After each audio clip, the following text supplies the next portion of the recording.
lang, ikaw ba may-ari ng Crayola?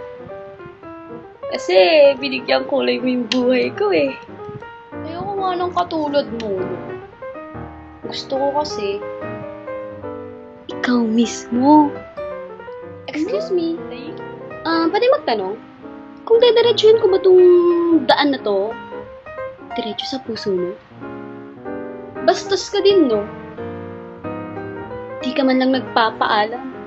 Tuloy-tuloy kang pumasok sa puso ko. Siguro magaling ka sa puzzle. Feeling ko lang. Ano kung bakit? Kasi umpisa pa lang ng araw ko. Binuo mo na eh. Hindi daw tayo tao. Di rin tayo hayop. Bagay daw kasi tayo. Bagay. Google ka ba? Kasi lahat ng hinahanap ko, nasa yun eh. Searching, ching. Nga naman camera. Pero, pag napapatingin ako sa'yo, napapangiti mo ko. Favorite subject mo ba yung geometry? Kasi, kahit sang angle, ang cute-cute mo. Tirahan ko ka ba? Kasi, nung dumating ka, nagliwanag ang buhay ko.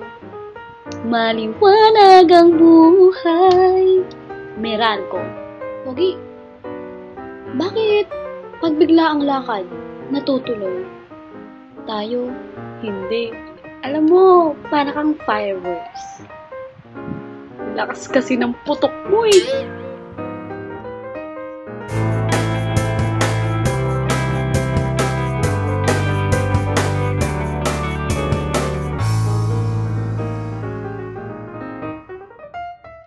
Bye-bye! Thank you! Thank you for watching!